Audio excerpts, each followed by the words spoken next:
Welcome to my channel اسماعیل بھائی واقعہ۔ السلام علیکم ورحمۃ اللہ وبرکاتہ۔ آج ایک نئی ویڈیو کے ساتھ حاضر ہوا۔ آج میں اپنی ویڈیو کے اندر بیان کروں گا استاد کا مقام، استاد کی عظمت۔ لیکن ہمارا معاشرہ، آج کا جو ہمارا معاشرہ ہے، استاد کی عظمت اور قدر سے نادان ہے، ناواقف ہے۔ اور آج کی یہ میری ویڈیو طلباء حضرات کے لیے، اسٹوڈنٹ حضرات کے لیے بھی یہ ایک پیغام ہے۔ گزارش اتنی ہے، چینل پر نہ ہے تو چینل کو ضرور سبسکرائب کرنا ہے، ویڈیو کو لائک کرنا ہے، ویڈیو کو آخر تک ضرور دیکھنا ہے۔ کہاں سے لائیں وہ طالب علم استاد کی عزت پر ایک جھنجھوڑ دینے والی ویڈیو۔ کبھی علم دین کی حرمت یوں ہوتی تھی کہ شاگرد استاد کی سواری کے قریب بھی احترام سے دبے پاؤں گزرتے، نظریں جھک جاتی تھیں، زبان پر خاموشی اور دل میں تعظیم کا طوفان ہوتا۔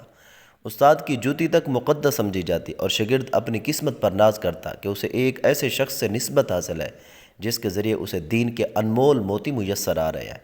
یاد آتا ہے ایک دن میں اپنے جامعہ میں انجانے میں کسی موٹر سائیکل پر بیٹھ گیا، فوراً ایک بڑی جماعت کے طالب علم دوڑتے ہوئے آئے اور کہنے لگے، اللہ کے بندے، یہ موٹر سائیکل بڑے استاد صاحب کی ہے، کہیں بے ادبی نہ ہو جائے۔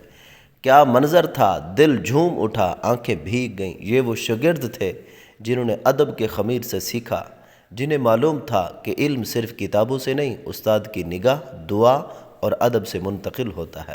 مگر افسوس، آج کے دور میں نہ وہ طلب علم کی پیاس ہے، نہ وہ استاد کی توقیر۔ آج اگر استاد کی بات دل کو نہ بھائے، فوراً شکایت، بدتمیزی اور یہاں تک کہ مطالبہ ہوتا ہے استاد کو تبدیل کیا جائے۔ ایک وقت تھا کہ علم کے متلاشی ہزاروں میل سفر کرتے، بیابانوں سے گزرتے، دنوں بھوکے رہتے، صرف اس امید پر کہ شاید ایک حدیث سننے کو مل جائے، شاید ایک فقہی مسئلہ سمجھ آ جائے۔ مگر آج استاد خود چل کر آتا ہے، لیکن شاگرد کہتا ہے ابھی وقت نہیں ہے، مصروف ہوں، نیند آ رہی ہے، دل نہیں چاہ رہا۔ یہ علم نہیں، یہ علم کی توہین ہے۔ یہ صرف بد نصیبی نہیں بلکہ یہ ایک نحوست ہے۔ اور افسوس کہ یہ نحوست دینی علوم میں بھی بڑھتی جا رہی ہے۔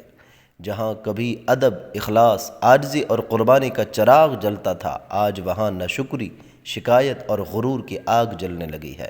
میں خود ایک اکیڈمی چلاتا ہوں، میرے پاس جامعہ کے طلباء بھی آتے ہیں۔ ایسے واقعات دیکھنے کو ملتے ہیں کہ طالب علم استاد کے خلاف شکایت کا انبار لگا دیتے ہیں، اور جب ان کی شکایت پر استاد صاحب کو بدل دیا جائے یا ان کی کلاس چینج کر دی جائے تو خوشی سے کہتے، دیکھا ہم نے یہ کر دیا۔ افسوس، ایسے طالب علم کبھی کامیاب نہیں ہو سکتے۔ نہ علم ان کے سینے میں اترتا ہے، نہ برکت ان کے اعمال میں ہوتی ہے۔ ایسے لوگ دنیا میں در بدر پھرتے ہیں اور آخرت میں بھی رسوائی ان کا مقدر بنتی ہے۔ میں نے خود جید اور سینئر اساتذہ کرام کی آنکھوں میں آنسو دیکھے ہیں، ان کی بے توقیری پر۔ جب ان کے دل سے آہ نکلتی ہے تو سوچو اس طالب علم کے نصیب میں کیا باقی رہ جاتا ہے، علم کا نور یا استاد کی دعا؟ نہیں، کچھ بھی نہیں رہ جاتی ہے، صرف ایک محرومی جو دنیا میں بھی اسے بے قرار رکھتی ہے اور آخرت میں بھی اس کے لیے حسرت بن جاتی ہے۔ یاد رکھو میرے عزیزو، ادب وہ سیڑھی ہے جس سے علم اوپر چڑھتا ہے، استاد وہ دروازہ ہے جس سے حکمت کا نور داخل ہوتا ہے۔ جس نے اس دروازے کو ٹھوکر ماری وہ محروم ہوا، ناکام ہوا، ذلیل ہوا، رسوا ہوا۔ آج ضرورت ہے کہ ہم اپنے تعلیمی نظام میں ادب کو زندہ کریں۔ ہماری نسلوں کو یہ باور کرایا جائے کہ ادب پہلا قرینہ ہے۔ محبت کے قرینوں میں اگر علم لینا ہے تو پہلے جھکنا سیکھو، اگر کامیاب ہونا ہے تو استاد کے قدموں میں بیٹھنا سیکھو، ورنہ یہ دنیا بھی تم پر تنگ ہو جائے گی اور وہ دنیا بھی تمہارے لیے خسارے کا سودا بن جائے گی۔ استاد کے ادب، احترام اور طلب علم میں حسن سلوک پر سلف صالحین، صحابہ، تابعین، ائمہ کے اقوال اور احادیث نبویہ کثرت سے موجود ہے۔